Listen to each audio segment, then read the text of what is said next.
Welcome to our session today, Using Twitter for Teaching, Learning, and Professional Development. This is another workshop in our series of workshops looking at the use of social media. And we had a series looking at starting out with some general principles and practices introducing social media, and then we've started to look at some of the different classifications of tools and how they can best be used in teaching and learning today. And our session today is going to focus specifically on Twitter. Twitter is a microblogging platform that we're going to be using. We're going to be talking about today, and it's available for many different uses, which include teaching and learning. I'm Jason Rohde. I'm the Assistant Director of the Faculty Development and Instructional Design Center here at Northern Illinois University. Really glad to be presenting this as well as the other social media series workshops. And if you've missed those, you can go back and catch those in our archives. I'll mention at the end of the presentation today where you can find those. Those are available for viewing online on our Faculty Development website, as well as in podcast form in iTunes. You can catch all of our archives in our Faculty Development Program Archives podcast. And I'll point out where you can find that at the end of today's session. So for those of you that are joining us live, you're going to have an opportunity today to follow along with us, to try out Twitter as we go. For those of you viewing the archive, you're going to get to see Twitter in action. We've got some screenshots and things to try to walk through some of the basics of Twitter. We're gonna start with really looking at the basics, and I'd like to answer as many questions as I can as we go through today. Specific things maybe you've had questions you've had about Twitter but not quite sure, things that have come to mind. So you can feel free to ask questions at any point in time as we go today. And I'm also hoping to try to explore a few best practices for how you can start to use Twitter, not only in your teaching, but I think more importantly in your own personal learning and professional development efforts. You know, we're always in academia, we're always learning. I think as educators, as faculty, as staff, you're always keeping current on not only your field, but in kind of modern approaches and whatever your particular role is here at the university. And so Twitter can be a fantastic platform for keeping current on kind of latest trends, whether they be in a particular field of study or more of a general discipline. So I have a few polling questions here just to get a sense of everyone's previous experiences with Twitter. So the first question I'm going to throw out is, have you used Twitter before? So you can give me a red X for no, a green check for yes, and I'll wait just a few seconds here to give everyone a chance to respond. It looks like we've got about there's 14 of us logged in here, so once we get close to that figure, I'll go ahead and publish out the results. And it looks like we've got a good mix here. Let me go ahead and I'll publish the responses. So about 50-50, and I think which is a good breakdown of brand new folks to those that have used it before. So that's helpful.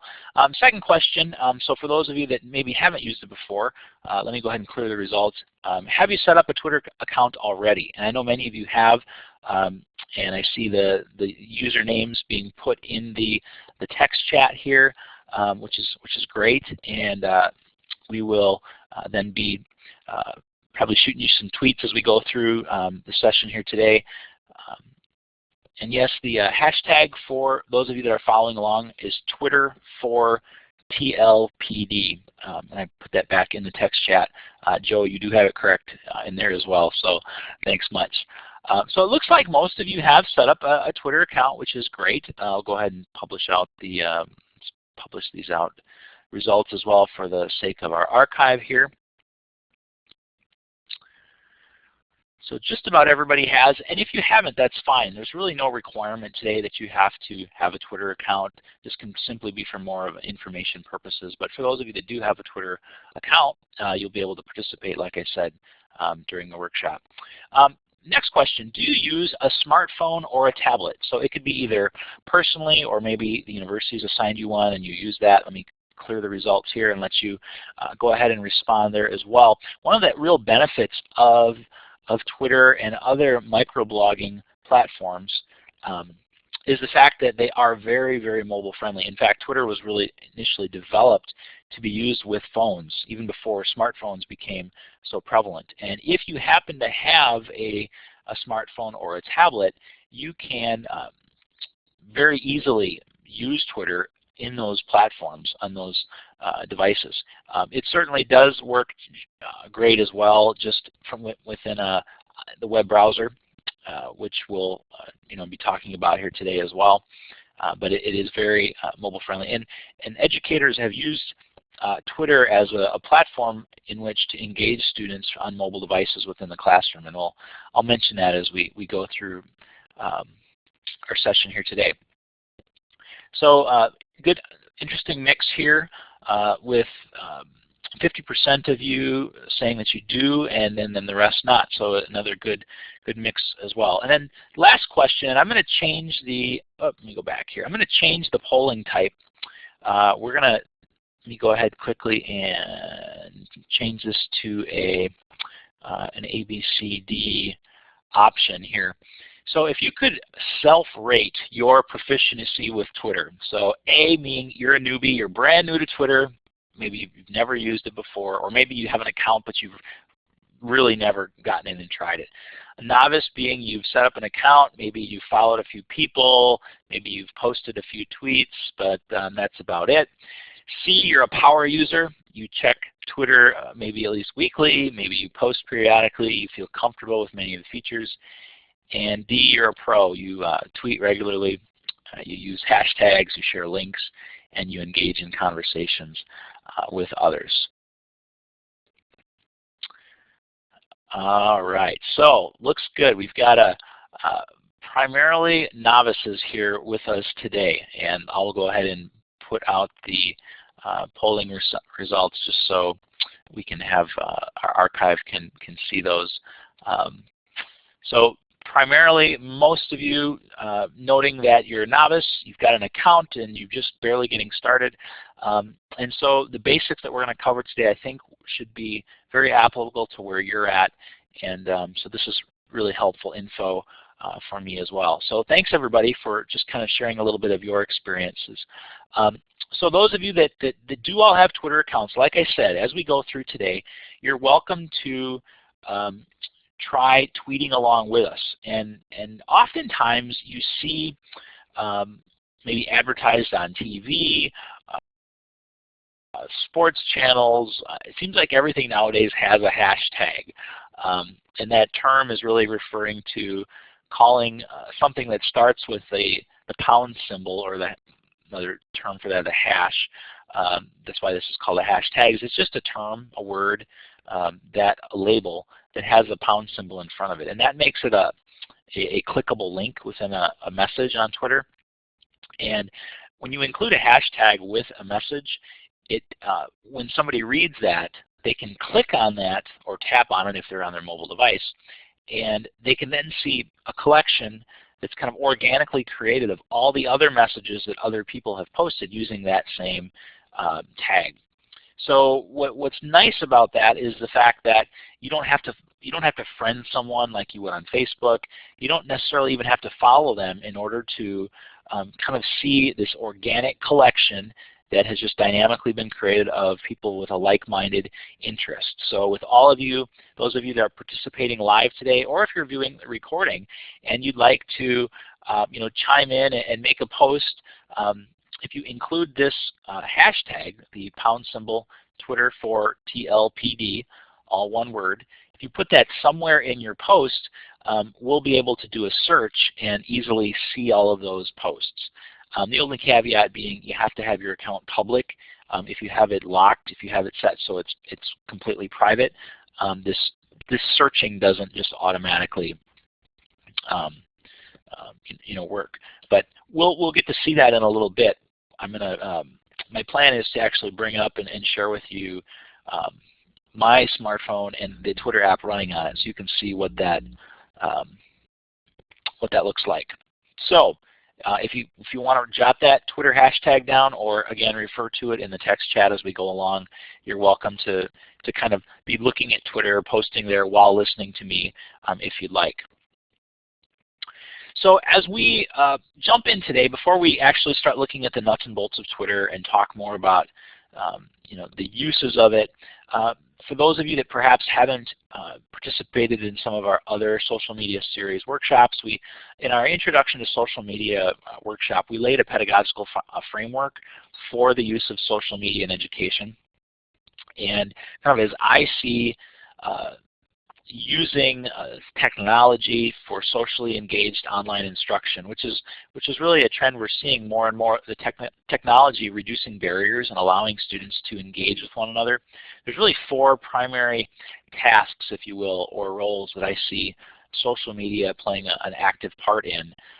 One being to connect, to engage students in collaborations, help them to connect concepts with real-world applications. 2 being to obviously teach, to present material concepts in a meaningful way for our students. And there are different tools that can be used for presenting content. Notifying students being a 3rd, fostering a sense of presence, letting them know of new current events, things that are happening. And then 4th being an act of curation, pulling things together, pulling together resources. There's so much information that's publicly available online that our students have access to nowadays. How can we help pull that together in a meaningful way, helping sift through the chaff, so to speak, from resources or things that maybe shouldn't be trusted, and really focusing on things that really are of value for our students here today. So that's our framework that we're going to kind of work from. And as we think about the use of the different social media tools and technologies, there are a variety of different tools. We've talked about already in the series. We've looked at social bookmarks, which if you missed that session, again, you can catch that in our archive. Really, that could be a core of one's kind of social media usage, having access to the resources and things that they've bookmarked over time. And certainly social networks, which is where we would consider Twitter falling into, is yet another classification of social media tools. So today we're going to focus on the use of Twitter specifically as a social networking platform, but more importantly as a communication platform, I think for communicating with our students and for engaging them in the teaching and learning process, both in the classroom as well as outside. So of course, and just as a review for those that missed that intro session, social networks, we're talking about connections that students can create amongst one another. So they can follow or friend others, they can build these different types of networks. They can be public or private. They can use them whether they be for personal means or for more professional or academic pursuits. And many of these networks intertwine. And so we're going to focus, like I said today, on the use of Twitter. So we're going to jump in now, and we're going to look at some of the basics of Twitter. I'm approaching this session with no expectation that you have to know anything about Twitter other than, you've set up an account, which just about everyone has, and that's great. And so we're going to work from that premise and kind of go through some of the basics, the terminology that you've heard, and kind of the anatomy of these messages and so forth. And again, as we go through, feel free to ask questions. But EDUCAUSE has a great 2-page brief called 7 Things You Should Know About Twitter. When Twitter was first launched back in 2005, there was a lot of questions about it. It was this brand new platform, this brand new technology, and it really can be defined and used in a lot of different ways. One definition that comes from this EDUCAUSE 7 Things You Should Know About Twitter brief, that if you just search online for 7 Things You Should Know About Twitter, it'll be the first result you'll see. But it's really defined, one way you could think about Twitter is it being part blog, part social networking site, and part cell phone or instant messaging tool. It really can be used in each one of those ways, depending on the particular use case. And it's designed to let users describe what they're doing or thinking at a given moment in 140 characters or less. So it is restricted, and the reason being is that when Twitter was initially developed, the idea that the founders had was, at the time, text messaging was becoming very popular. And one of the limitations of text messaging is that you're sending that to a particular, another phone, another user. So you kind of have to already know that individual's phone number, their cell phone number, to send them a text message. And the founders of Twitter, they had this idea that what if we could create a service that a user could send a text message to, and then that text message could be displayed then on a public website, and others could subscribe or follow that particular user. And then those messages could not only be viewed on that website, but then could be pushed to those users as text messages. So it was kind of this merging of text messaging one-to-one communications, expanding that to allow for kind of a one-to-many approach, and for kind of this merging of text messaging technology with more of a web-based kind of online technology. So that was kind of the initial thought process. And what Twitter did from there is it has, over time, it has evolved based on how individuals have utilized it. And so Twitter is much different today than it was when it first started. One of the reasons, and I think one of the real brilliant moves that the founders of Twitter took, was to create an API, which stands for an application programming interface, which basically means a way for other developers, other services to kind of work alongside of Twitter and to make it easy for people to create other apps and services that really leverage and make use of the capabilities of Twitter and really extend it. So, so let's take a look, kind of walk through kind of the basics of Twitter here. So I have some screenshots, and I'll be honest, I primarily use Twitter on a mobile device. I find that it's much easier and quicker, but especially for those that are starting out, I do want to feature and just kind of show you the use of Twitter from the Twitter website, twitter.com. So I have some screenshots here of kind of the use of Twitter from the website interface. And then as we go through, depending on how much time we have at the end, I'll try to do a little bit of a demo from the Twitter app on my phone, so you can compare the web interface with more of the standard, looking at what does it look like on a device. So the first thing, one of the important features of Twitter is the ability to do real-time search. And you can search Twitter, and there are, and I don't know what the number is up to, but there are hundreds of thousands of tweets per second being posted. It's just this incredible amount of communication.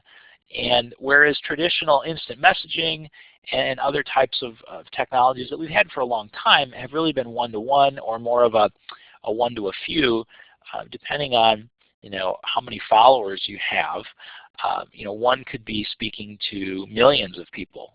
President Obama has several million followers on Twitter. And so he does the same to communicate, or his staff to communicate using his account would do the exact same thing as someone that only has 10 followers. But the service scales and kind of broadcasts out that message to the masses.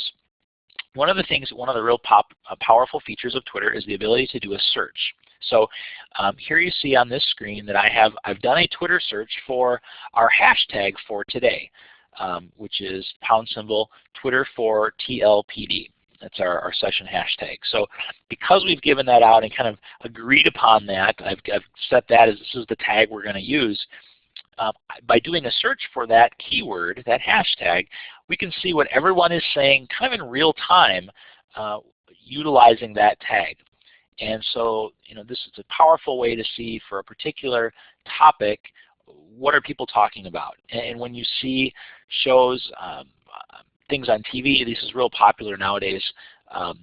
My family my girls, I have a 2-year-old and 4-year-old, and they're big Gold Rush Alaska fans, the show on Discovery Channel. And it seems like on Discovery, anytime we flip on the Discovery Channel, it seems like almost every show has a hashtag, and they have it on there. So the idea being, as you're watching the show, you could talk about the show, make a public post, and if you include that hashtag, other people that are watching it at that same time can do a search by that hashtag and see all of those discussions. And basically you start to have a conversation with folks about a shared topic of interest without having any previous connections or going through the steps of becoming their friend like you do on Facebook and so forth. Something else that Twitter does is it keeps track of what are called trending topics. So as people are posting things, Twitter is looking at the behind the scenes, looking at the keywords, the words that are used in the post, the hashtags that are included, and kind of collecting topics. And so in this screenshot here was from my Twitter account from this morning. I logged in, and it pulled up a list of trends, things that people were talking about recently on Twitter. And then you have some options. You can allow the trends to be tailored just for you. That's this window, and it actually you select an option, it pops open on the bottom of your trends, and you can customize them. You can allow them. The trends that I have currently are they're automatically based on the people I follow, things that they're talking about, the things that I've favorited or I've responded to in the past. These are kind of customized trends, but you can do trends by geographic region. You can say, what are people in the United States talking about, or what are people in Illinois talking about right now? And you can see those trends come in real time. So that's another beauty of Twitter. So Twitter is platform independent. What this means is that the messages, and I've referred to these as tweets, and that's the common terminology that's used, is each message that's posted to Twitter is called a tweet. But these messages can be sent and received from multiple platforms. So you're not tied just to the web-based Twitter account, although you can use twitter.com, and you can fully participate from any computer. But there are also software clients that you can install on any laptop. So it could be, or your desktop computer.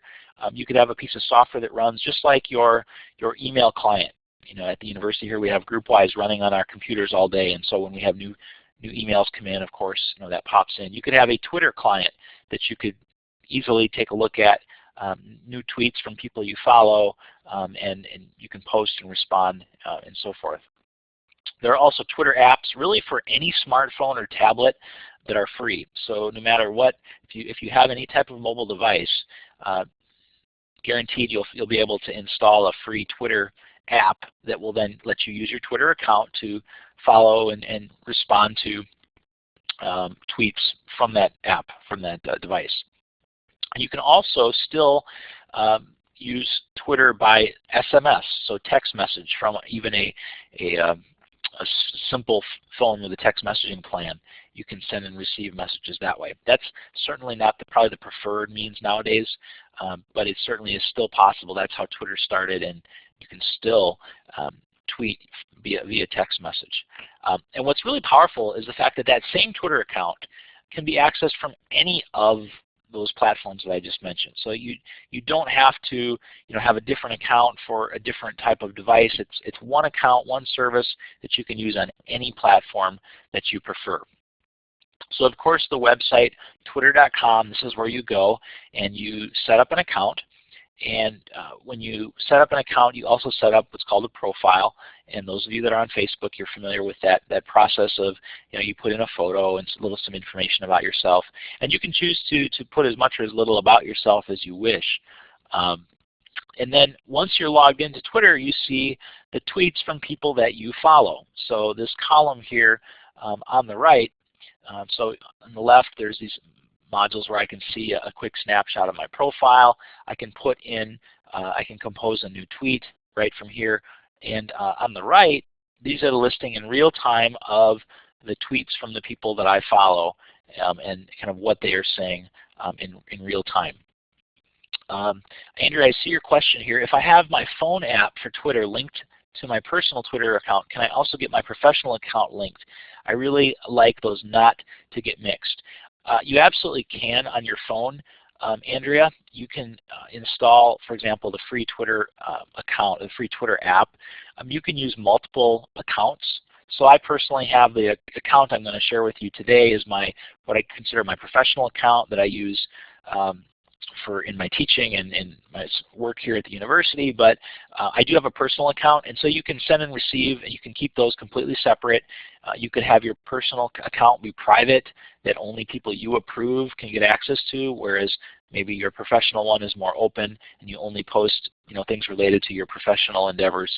So you certainly can have those and access those separately so that they're not in any way merged together. So that's a great question. So I mentioned the Twitter app on a smartphone, and I'll go ahead and show you that as we go along here, so you can see what that looks like in a little bit. But it is customized and optimized for your device. So whether it doesn't have to be an iPhone, it can be any device, any smartphone that you may use. If it's capable of having apps run on it, you'll be able to install a free Twitter app. And then even tablets, whether it's iPad or some of the newer Nook tablet and the Nexus and some of these other tablets that are coming out, there are Twitter apps, and really the interface is customized to the screen and the amount of space that you have. You can also I don't know if any of you here use Flipboard, but there are other apps that are not devoted solely to Twitter, but allow you to also read other kind of information sources, whether it be Facebook or others, and you can use those as well to kind of follow and keep up with tweets that are being posted. I mentioned use of text messaging, and this is another way in which you can send and receive messages. This is an example from my old Verizon slider phone before I had a smartphone, where you could send a message just as a simple text message to Twitter, and it would be posted on your Twitter account for you. And there are instructions on the Twitter website about this. So Twitter, it's not new. It's hard to believe it's been around as long as it has. It's really continuing to gain momentum. Over 30% of adults, U.S. adults now have Twitter accounts. Some of the most recent studies and surveys have done. But if you think back and just over time, just to give you a little bit of a context as to some of the events that Twitter has helped shape. If you think about the Hudson, the Miracle on the Hudson, we think back to a few years ago, back in 2009, some of those first pictures that we saw on the news were actually taken by individuals that were outside the plane, like this one here, took on their phone using the built-in photo capabilities of their phone, posted to Twitter, and that's how the news outlets were able to first get some of those very first shots and to share those kind of on the national stage.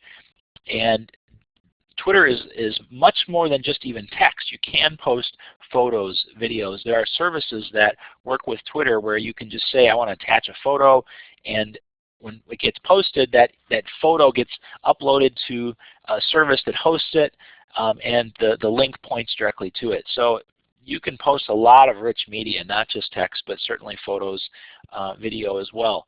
And as you start to think about, the 2010 election was really the first campaign season, the major campaign, where we started to see major coverage and kind of trying to collect what the public was saying using Twitter. CNN had a big election pulse where they would keep track of what individuals were saying on Twitter and trying to get a sense of what the sentiment was in the country. And Twitter would partner with some of these different news outlets and kind of share some of that data. Looking at some of the other, around the world, some of the political uprising and things that have taken place where governments have tried to silence their individuals, their people. People have used the mobile capabilities of being able to communicate and to kind of share with the world what's happening. Twitter's been a platform, for example, for kind of helping to kind of facilitate some of these social movements that have taken place around the world. Thinking about Iran, most recently with Hurricane Sandy, folks on the East Coast, as that was approaching and people were losing power, they had mobile devices that they still had cell signal, and they were able to kind of follow what was happening. They could share with others what was going on by, and again, taking photos, video, sharing that, posting that on Twitter.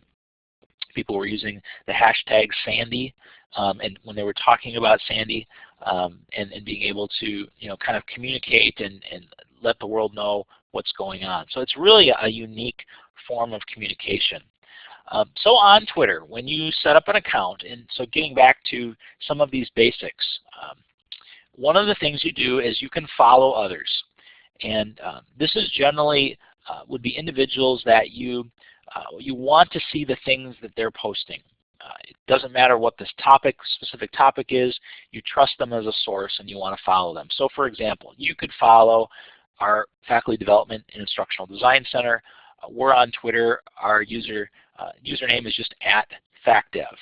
And so you could, on Twitter, you could look for @FacDev. You could get to our profile, and you could choose to follow by clicking the follow button. That if you're on the Twitter website and you get to that particular profile, it's in the upper right corner. If you're using a mobile app, it is located a little bit differently. But you just, by following someone, it means that you then choose to subscribe to the tweets, the things that they post. And then what happens is, as they post updates, as they post news items, those updates will appear in your timeline of tweets. So that when you log in, the first thing that you see is a timeline of the people that you're following. And so you'll see those posts there. Also, by following someone or an institution, an office, when you follow another Twitter account, that account then also has permission to send you what's called a private tweet or a direct message. So similar to an email, it's private. You send that to someone and only that person can see it. Once someone is following you, you can then send them a direct message back, and that could be more of that private communication back and forth. Now you have followers, and so as you set up a Twitter account, one of the things that you'll see is you have so many followers. And so these are people that have chosen to follow your account and what you're saying. So to date, as of this morning, we had 500 followers on our department Twitter account, where we post information about upcoming programs and services that we're offering, but also we just share other just helpful information items for faculty and staff, not only here at NIU, but just in higher ed in general. And so we have individuals, we have from NIU, from other offices from NIU that follow our office, but then also just other faculty, staff, people out there on the web that have found it to be of value. And so it's a way of starting to try to build kind of a network of people that you choose to follow. So followers are people that are receiving your tweets. Now they don't necessarily have to be reading them.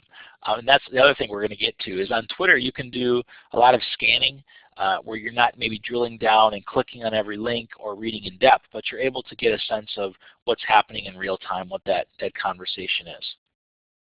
So let's talk about the anatomy of a tweet. So in a Twitter message, you can have obviously text. So yesterday I posted a tweet. I posted this message right here for Tracy. And I should say, I guess I neglected to say that a Twitter message, a tweet, can only be 140 characters. And you might say, well, why that number? Well, if you think back to when Twitter was first established, it was really designed to be used with text messages.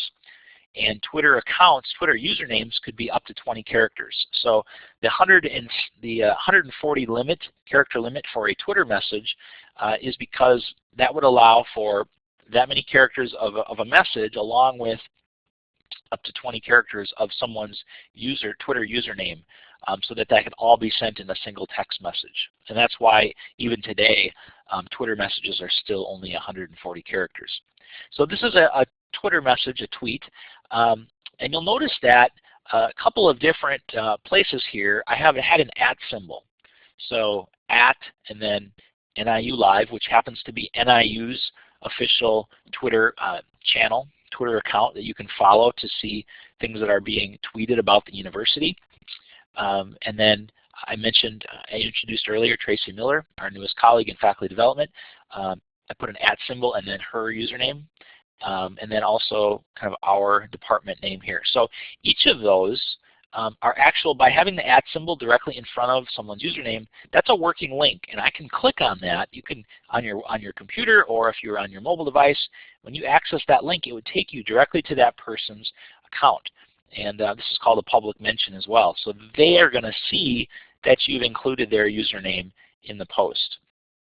And then also, you'll notice here that I again use that hashtag Twitter for TLPD. I put with the # directly in front of it, and that too is a working link. And by tapping or clicking on that, I can see a collection of, in real time, what are the latest things people are saying using that hashtag. Now below, this is actually, I took this screenshot directly from the twitter.com, the website. When you click on a tweet and you expand it, after I've made this post, then Tracy, she responded. And so this is actually, the replies show up underneath the initial post if someone responds to something that is said. And that really helps to build that kind of that communication back and forth. You can kind of see who posts in response to which messages that are initially put out there. So I've already talked about the hashtag, the notion of the hashtag, and again, it's simply used to mark keywords or topics in a tweet. And it really came about organically. When Twitter first started, there were no such thing as hashtags, but Twitter users started to just put them in, and someone started, well, let's just try putting in a symbol and then a keyword, and that just kind of took off. And the Twitter service then morphed into turning those into clickable links that would then do this search capability and kind of show you in real time what people are saying. So that's this idea of a hashtag. And if you walk away from nothing else today, you should know what a hashtag is by now. So another thing another term that you'll hear sometimes is an @ mention. The idea being that when you make a posting, maybe you're sharing a resource. For example, right here, this is a tweet that I posted actually yesterday, that if you search online for the hashtag Twitter for TLPD, you'll find this findings from a study that was posted in U.S. News and World Report, a summary that talked about a study that looked at student learning in college classrooms and how Twitter helped to improve engagement, use of Twitter in a college classroom. And so you can, by having the @ symbol in front of U.S. News, I'm mentioning that that's the source. It's kind of like properly citing your sources. It's that same type of thing on Twitter. You can mention where the source of a resource came from by putting that out as a public mention or an @ mention. So any Twitter update that has @ in the username anywhere in the body of the tweet, that is referred to or known as an @ mention. Also, there are @ replies, and so what these are is when you're responding to someone. So if you're on the Twitter website and you click the reply button, the first thing that happens is that individual's username is put at the beginning of your message, and then you can type in your message that's there. By having that username at the beginning of the tweet, only that person or other people that follow you that also follow that individual will get those messages. So it helps cut down on you seeing a lot of side conversations from other people, the use of the @ reply. But here's a message, an example, one that I posted on Twitter that you'll see, and it's just a public response to an individual. Then there's also something called a retweet, which over the last couple years has changed a little bit. But the idea with a retweet basically is that you're forwarding on something that someone else said. So someone that you follow tweeted something that you found to be of value, and so you go ahead and you retweet or you forward that on to other people that you happen to follow. And there's also something called a direct message. And this is really designed to be the private message that you could send to one of your followers. And so from the website, there's a couple ways to send these, but it's simply in a text form. If you put the letter D and then a space and someone's username, anything you put after that is a direct message that is sent to that individual. There are things called favorites, and when you're looking through your Twitter feed and the people that you follow, the users that you follow, there may be something that someone says that you want to come back to later. You want to refer to it.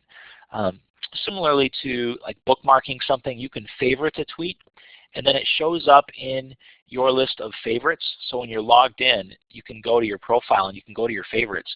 And then you can see a listing of, so these are some of the most recent tweets I've favorited, things that I might want to get back to later on, go back to and take a look through.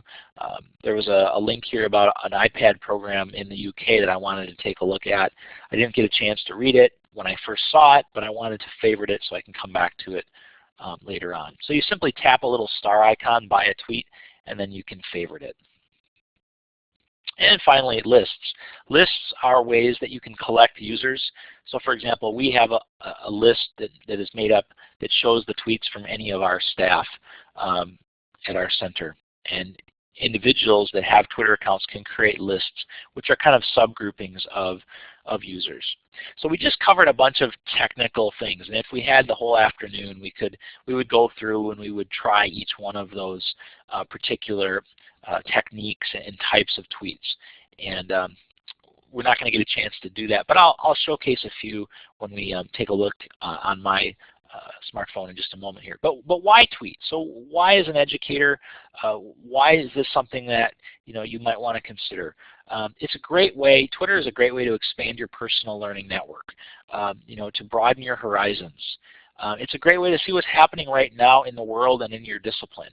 So kind of in real time, you're able to see what's happening, what discoveries are people making. You can share your discoveries, your knowledge gained. You can share, you came across a great resource. You can share that in real time with others. You can participate in a larger conversation without personally having to friend other users. So when you think about different collegial kinds of encounters where you've made an acquaintance with a colleague in another institution. You want to keep in touch, but you don't want to go as far as to be sending emails and such. If they're on Twitter, you can kind of follow what they're doing, the research that they're doing, the progress they're making and such. They come across an article or something, they share that, you share that with one another. You can have this great kind of informal learning take place. Also, you can communicate with colleagues and students from a mobile platform. So I mentioned the use of the mobile access and capability of Twitter is really powerful. And as you think about email versus Twitter, Twitter is fundamentally different in the fact that with an email, you send a message to a certain group of users. On Twitter, you can send messages. They can be private, but they can be also public replies. So you want to mention a scholar, someone you just read their book, and you want to maybe ask them a question. You can quickly send them a public message, a public reply, and they may respond to you. You can also make completely public messages that are available really for anyone to view. So you have a lot more flexibility in kind of the access to the communications that you put out there. Another difference, email piles up in your inbox. I don't know if you're anything like me, but you loathe coming in and you have this pile of messages you have to go through. And sometimes people say, well, I don't need another thing I have to check. The beauty of Twitter is it's a stream of information that just keeps flowing. And you just kind of dip in, take a look at what people are saying, and you can come back to Twitter a month later and you won't have a pile of old messages that you have to somehow sift through to get caught up. You can just pick up where you left off with the people that you're following. So it's really freeing in that sense that you don't have to feel as though it's going to be all this information you have to try and keep up with. Email, while the messages are private and you can only have one recipient view those, on Twitter your messages can be viewed by anyone, and they can be easily collected via hashtags. So as we think about communicating with students, with prospective students, I know our office communicating with faculty, we see Twitter as a really powerful way to help communicate what's happening, sharing resources, and giving people yet another option to choose how do they want to receive their information. Maybe they don't want to receive it as an email. They can choose to have it, receive that information through Twitter if they'd like. There are many uses for Twitter in academia.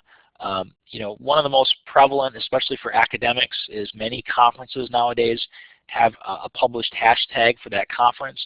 And so if you're going to be posting, tweeting about the conference, if you use that hashtag, you can see what other people are saying before they even show up at the conference. You can start to see who's going to be coming. You can schedule meetups and things. People are doing that, and Twitter is a very organic, dynamic type of platform for easily kind of communicating and collaborating. I already mentioned you can follow colleagues in your discipline. You can engage with students in authentic conversations that they might have. You can get them engaged both in the classroom, and there have been different examples of how Twitter has been used in a large lecture type setting with students with mobile devices, having them respond to questions, to interact, much in the way that you would maybe with a personal response system or clickers, but using Twitter for that, engaging students in the process. And because Twitter is so mobile friendly, when you have students out in the field, or maybe they're outside the classroom, but having them engage in real-time conversations and sharing of information, it's a great way to get students engaged in the learning process. And there are many reasons why you might use Twitter in teaching. Everything from extending the learning beyond the walls of the classroom, bringing in current events to your curriculum because you can see in real time what's happening in the field, engaging students within some lecture-based instruction, connecting students from across multiple sections or institutions. You could have a shared hashtag that students are using to communicate with one another, to share ideas, to engage in discussion. You can reach out to experts in your field, pull the world into your classroom, throw out a hashtag and have individuals respond. And it introduces students to various informal professional development opportunities. So when it comes to getting started on Twitter, many of you have already taken these steps, which is fantastic. Things like setting up a free account. If you've got a mobile device, look for the free Twitter app, try installing that, and then follow a few users. So I'd recommend at NIU Live, at FactDev, those two for sure. If you want to follow me, I'm at JRody. But look for a few users to follow. You don't have to follow many, but pick out a few, and then try taking a look and seeing. If you go to NIU's website, NIU's Smash Up, you can see other NIU colleagues and departments that are tweeting. So you can go there and you can take a look. And you're right, Tracy, students can continue to follow their professional teachers. And so starting to build those networks, you can continue that learning process into the future. There's a couple of experiments or examples of how faculty have used Twitter that I won't have time today to share with you, but I've included these links. I have actually posted these out on Twitter. So if you look on Twitter for our hashtag for today, you'll find links to a couple of clips on YouTube. They're each like 4 to 5 minutes. One is Monica Rankin, she's at University of Texas at Dallas, a history professor who had a large 90-student lecture section and used Twitter to engage students and to give them each an opportunity to ask questions. So you can see about her experience. Also, Ray Junko, at the time that this video was recorded, he was at Lock Haven University. He's now a fellow with the Harvard Berkman Center, but he did an actual study where he looked at the kind of outcomes and did some actual studies on how Twitter and engaging students in use of Twitter actually showed that the students that were using Twitter actually had a full grade letter increase in their final grades in the course. And he gets into more depth about use of Twitter as in this particular clip. Katharina, how do you write emulates and other foreign characters? You would do that using any type of a keyboard shortcut. So there are sites where you can see that the keyboard shortcuts for any kinds of foreign characters that aren't standard on our keyboard, those same shortcuts would work on a keyboard on a computer if you were wanting to type those same characters within a message on Twitter. depend on the smartphone, on the mobile device, it depends on that particular device and what characters are allowed or not.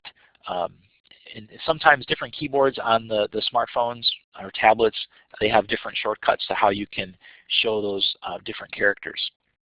And there are some links I've posted out to some other, there's a lot of research being done on the use of Twitter. There's a recent article that I came across and I've bookmarked and you can access. I do want to quickly show you what it looks like, what Twitter does look like on a mobile device. And so I'm going to quickly go ahead and switch as we're quickly running out of time here. I do want to try to give you a peek at what that looks like. So give me one moment here I want to try switching over to my my smartphone.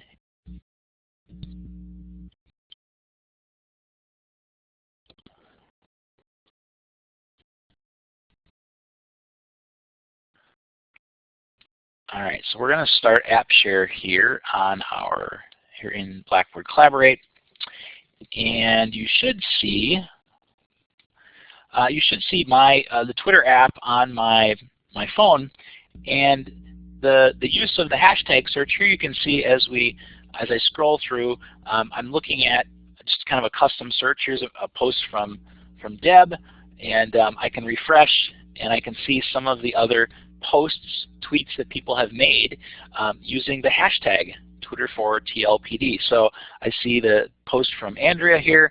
I can just tap on her on the tweet, and there I can see her picture, her username. I could follow her. I could go ahead and reply to her message, and I can do that right here from within the app itself. So it's really the experience, I think, on the app. It's so easy. You could be standing in line at the grocery store. You could quickly scan through and be up to date on what the people that you're following are talking about. So I encourage you, if you do have a mobile device, try out Twitter on that device. A couple of other resources that I'll mention, and just clue you in that if you take a look on Twitter, you'll find these. I did post these using our hashtag. But I've bookmarked about 20 articles that look at use of Twitter in education over the past few years. And so you can, if you're wanting to dig deeper into the research, you'll find that available. I have that bookmarked online. Also, if your department, if you're looking to make use of social media, maybe you want to set up a Twitter account for your department as a way to communicate with other faculty, staff, students, whatever it may be. NIU does have some social media use guidelines that you can refer to that give you recommendations on how to get started, things to avoid, and so forth. So let me pause. We are at the end of the hour and just want to see if I've answered all the questions. Let's see, I think we have. And Joe, thanks for responding there to Katharina as well. Excellent, we appreciate that. So I do have some more resources. I recently did a conference presentation where I shared more of my personal experiences teaching with Twitter, and I have that posted on my blog, and I have the link here. It's also out on Twitter. You can access that. If you'd like to read more and kind of dig into more of maybe the next steps, things that are available. I mentioned that we do have the archives available for these workshops. If you'd like to go back and look at some of the other social media series sessions that we've offered, you can access those. Just head over to the faculty development website and click on archives in the red bar toward the top, and then you'll get a listing of all of our program archives. You also can, I mentioned, find the archives in iTunes. If you launch iTunes, whether it be on your computer or mobile device, and you do a search for NIU faculty development, you'll come across our Faculty Development Program Archives podcast, where you can download and view all of our past archive programs, all conducted and made available in a mobile format here for you. And of course, you can follow Faculty Development. We're on Twitter as well as Facebook and even Pinterest, another site that we talked about in a previous session. So continue the conversation on Twitter. You can check Twitter later today, maybe if you'd like. You could see more of that conversation. Use the hashtag Twitter4TLPD. If you go there, you'll find links to everything I mentioned in those slides. those have been tweeted out as well, so you can access them and kind of practice utilizing Twitter to take a look at some resources and even favorite some of those if you'd like. So I'll put up my contact information at this point. Damon, in my experience, you asked, have I seen improved student performance? I have. I go into more of this in kind of what I've shared in kind of my tips and for getting started. But my use with my students, students have really enjoyed the opportunity when I've required it in classes. I've used it as a supplement to other discussion type activities, the ability to bring in perspectives from outside the classroom and getting students to engage with others, other scholars in the field. It's really been, I really got a lot of positive feedback and something I personally look to continue doing with my students. So one last thing before you take off today, and I want to thank all of you so much for joining us. If you wouldn't mind just quickly completing our evaluation for today's program, I'm going to go ahead and stop the recording and push the link out for that.